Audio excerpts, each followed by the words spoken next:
नमस्कार साथियों, हम सब सारे लोग आज पढ़ने वाले हैं एनसीईआरटी क्लास 10th की पॉलिटिकल साइंस। और आज के इस सेगमेंट में हम लोग पढ़ेंगे पॉलिटिकल साइंस के चैप्टर नंबर 2। चैप्टर नंबर 2 का फेडरलिज्म जो फर्स्ट यूनिट है मैंने पढ़ा दिया, मैंने बता दिया सबको। ठीक है, उसके बाद आज हम सेकेंड यूनिट पढ़ेंगे और उसमें हम पढ़ने वाले हैं फेडरलिज्म की जो टाइप ऑफ गवर्नमेंट होती है। एक होती है यूनिटरी गवर्नमेंट, एक होती है फेडरल गवर्नमेंट। दोनों में क्या मेन डिफरेंस होता है, यानी क्या अंतर होता है संघात्मक और एकात्मक सरकार में, और इंडियन गवर्नमेंट जो भारत सरकार है उसमें क्या क्या फीचर्स हैं जो फेडरलिज्म के फेडरल गवर्नमेंट के प्रेजेंट है। ठीक है, तो बिना देर किए हम स्टार्ट करते हैं। जैसा कि मैंने आपको बताया था कि फेडरल गवर्नमेंट क्या होती है। फेडरल गवर्नमेंट का एक ऐसा टाइप होता है जिसमें power to are different levels पे, यानी सरकार का एक ऐसा प्रकार है। ठीक है, सरकार का या गवर्नमेंट का एक ऐसा टाइप है जिसमें जो पावर होती है यानी जो शक्तियां होती हैं टू और मोर देन टू लेवल पे, ठीक है, क्या होती हैं, डिवाइडेड होती हैं। ठीक है, जबकि जो यूनिटरी गवर्नमेंट होती है उसमें गवर्नमेंट एक ही लेवल की होती है, वन लेवल ऑफ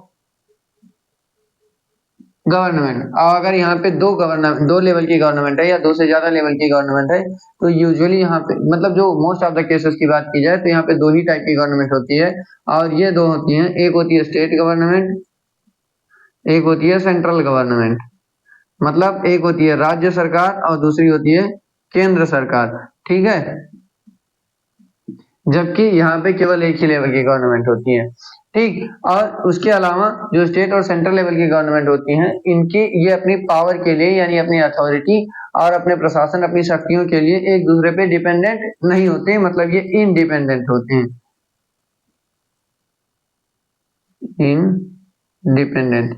और अगर यहाँ पे इसके अलावा फर्स्ट लेवल ऑफ गवर्नमेंट के अलावा अगर कोई दूसरी टाइप की गवर्नमेंट है भी, ठीक है, तो वो फर्स्ट लेवल ऑफ गवर्नमेंट मान लेते हैं कि एक यहाँ पे सेंट्रल गवर्नमेंट है जो through out the country work करती है, जो लीडिंग गवर्नमेंट है।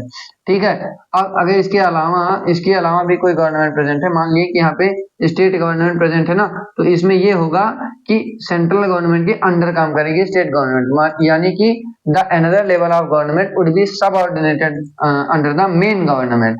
मतलब जो मुख्य सरकार है उसके अंडर, ठीक है, दूसरी वाली गवर्नमेंट काम करेगी।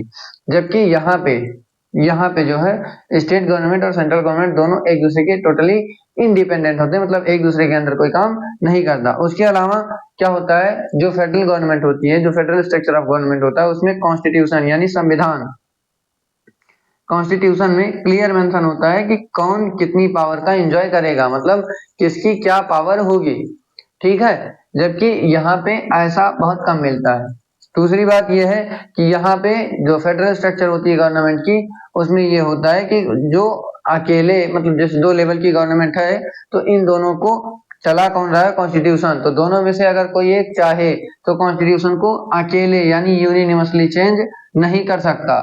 ठीक है, कॉन्स्टिट्यूशन जैसे जो इनको पावर मिल रही है ये चाहेंगे कि पूरी पावर अगर हम ही हड़प लें, हमें मतलब पूरी पावर का एंजॉय अगर एक ही लेवल ऑफ गवर्नमेंट करना चाहे तो ये कॉन्स्टिट्यूशन में बेसिक चेंज अकेले नहीं कर सकती। इसके लिए इन दोनों को कंसेंट करना पड़ेगा, एग्री होना पड़ेगा।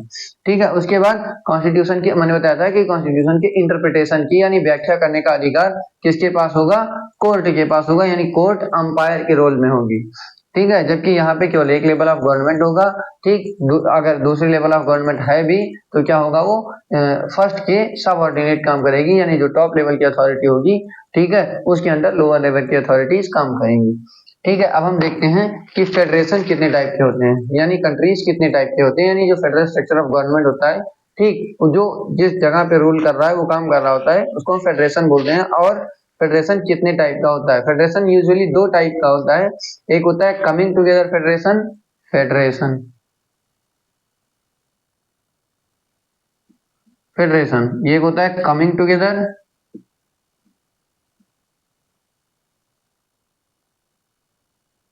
और एक होता है होल्डिंग टुगेदर फेडरेशन।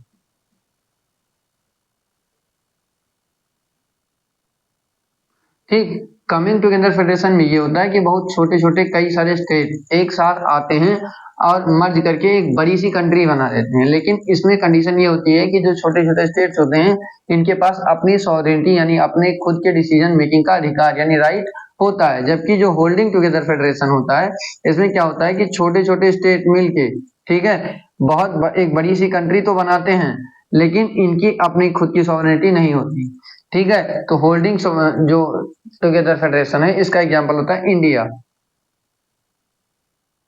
दूसरा है बेल्जियम, ठीक। उसके अलावा जो कमिंग टुगेदर फेडरेशन है, इसका एग्जांपल है यूएसए और ऑस्ट्रेलिया, ठीक। अब हम देखते हैं कि कौन कौन से ऐसे फीचर हैं जो इंडियन गवर्नमेंट में यानी भारत सरकार की जो सरकार प्रणाली है उसमें प्रेजेंट है, गवर्नमेंट सिस्टम है उसमें प्रेजेंट है, कि वो बताते हैं कि Indian government federal structure of government के जो पैटर्न है उसको फॉलो कर रही है, ठीक है। तो जैसा कि मैंने आपको बताया था कि यहाँ पे 2 और more than 2 level of government present है, होती है, ठीक है। तो इंडिया में 3 लेवल ऑफ गवर्नमेंट प्रेजेंट है, कितनी?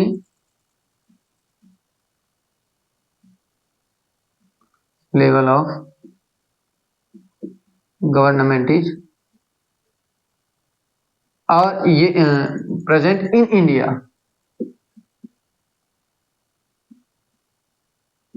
एक है सेंट्रल गवर्नमेंट,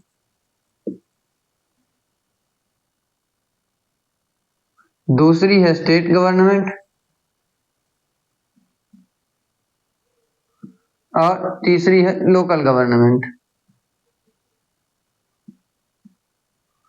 लोकल गवर्नमेंट की हम बात आगे करेंगे डिसेंट्रलाइजेशन ऑफ पावर में, ठीक है।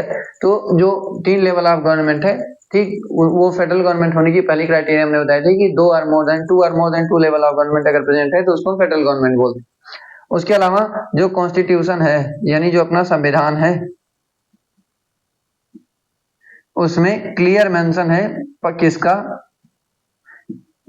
Constitution clearly mentions about separation of power, ठीक है। मतलब यह है कि स्टेट गवर्नमेंट और सेंट्रल गवर्नमेंट दोनों एक दूसरे से कभी डिस्प्यूट नहीं करेंगी, किसके लिए? पावर के लिए, मतलब सत्ता के लिए, सत्ता इन द सेंस की पावर के लिए, कि अगर कोई एरिया है जिसमें रूल एंड रेगुलेशन बनाने की जो पावर होती है वो किसके पास रहेगी, ठीक। तो इसके लिए, ठीक, इसके लिए जो अपना कॉन्स्टिट्यूशन है वो प्रोविजन करता है, क्योंकि अपने कॉन्स्टिट्यूशन में 12 शेड्यूल्स हैं, 12 अनुसूचियां हैं। अगर आप चाहेंगे तो मैं शेड्यूल्स की भी एक अलग वीडियो ले आऊंगा, ठीक है। तो जो कॉन्स्टिट्यूशन है उसमें जो 7th शेड्यूल है, जो 7वीं अनुसूची है, 7th शेड्यूल, सही से लिखना पड़ेगा, ठीक। उसमें 3 लिस्ट हैं, एक है यूनियन नंबर 1, एक है union list, number 2 state list, और नंबर 3 है कॉन्करेंट लिस्ट। मतलब यह है कि जो अपना संविधान है इसमें 3 अनुसूची 7वीं अनुसूची है, और 7वीं अनुसूची में 3 सूचियां यानी 3 लिस्ट हैं, ठीक। पहली है संघ सूची यानी यूनियन लिस्ट, दूसरी है स्टेट लिस्ट यानी राज्य सूची, और तीसरी है कंकरेंट लिस्ट यानी समवर्ती सूची, ठीक। यूनियन लिस्ट में वो सारे सब्जेक्ट आते हैं जिन पे रूल एंड रेगुलेशन को फॉर्म करने का और उनको इम्प्लीमेंट करवाने का जो सोलफुल यूनिनिमस राइट होता है, यानी मोनोपोली होती है, वो किसके पास होती है? वो होती है यूनियन गवर्नमेंट के पास, मतलब केंद्र सरकार के पास होती है। उन सारे सब्जेक्ट्स पे state government rule and regulation नहीं फॉर्म कर सकती और ना ही उनको इम्प्लीमेंट करवा सकती, ठीक है। तो इसमें कौन कौन सी चीजें आती हैं? आर्मी, इसमें आता है रेलवे, इसमें आता है बैंक, ठीक, इसमें आता है पोस्ट, इसमें आता है एविएशन। ये सारी चीजें, कभी आप किसी ने इंडियन रेलवे के अलावा उत्तर प्रदेश रेलवे सुना? नहीं ना। किसी ने आर्मी को इंडियन आर्मी या इंडियन एयरफोर्स या इंडियन नेवी के अलावा महाराष्ट्र की आर्मी का सुना? नहीं। क्यों? क्योंकि जो आर्मी है या फिर जो रेलवे है ये यूनियन लिस्ट का सब्जेक्ट है, और इन पे जो ओनरशिप मतलब स्वामित्व एंड रूल एंड रेगुलेशन के फॉर्मेशन की जो पावर होती है, नियम कानून बनाने का जो अधिकार होता है, जो दायित्व होता है, किसके पास होता है? सेंट्रल गवर्नमेंट के पास होता है, ठीक है।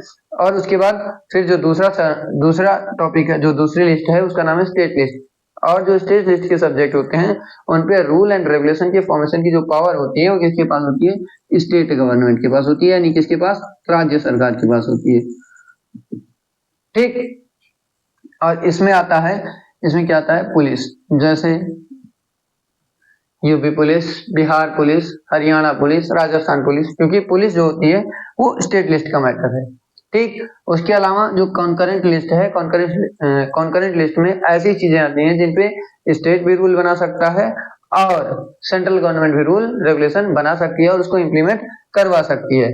ठीक है, लेकिन लेट सपोज कि दोनों में डिस्प्यूट हो गया तो ज्यादा जो क्या बोलते हैं, अलाउंस या परमिशन मिलेगी या फिर अनुमति मिलेगी, ठीक, या ज्यादा प्रेफरेंस अगर किसी को दिया जाएगा तो वो होगा सेंट्रल गवर्नमेंट के रूल्स का,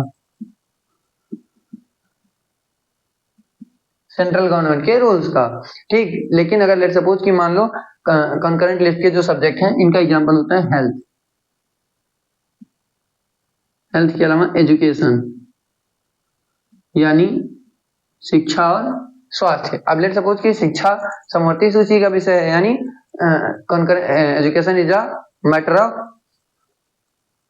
कंकरेंट लिस्ट, तो इस पे स्टेट भी रूल बना सकता है और सेंट्रल गवर्नमेंट भी रूल बना सकती है। तो अगर स्टेट ने रूल बनाया तो वो सिर्फ स्टेट भर में लागू होगा, ना कि through out the country rule implementation उसका होगा। लेकिन अगर एजुकेशन पे सेंट्रल गवर्नमेंट ने यानी केंद्र सरकार ने, ठीक है, नियम बनाया, कोई कानून बनाया, तो वो थ्रू आउट द कंट्री उसको अडॉप्टेबल होगा, वो मान्य होगा। ठीक है, अब आपके लिए एक होमवर्क है, आप सारे लोग ये बताएंगे कि हमको रिपब्लिक हुई, हम लोग रिपब्लिक कब हुई,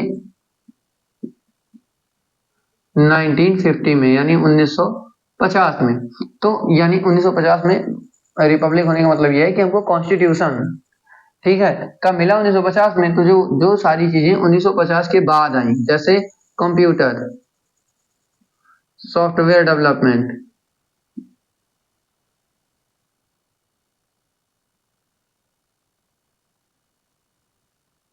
न्यूक्लियर एनर्जी या फिर एटॉमिक एनर्जी की हम बात कर सकते हैं।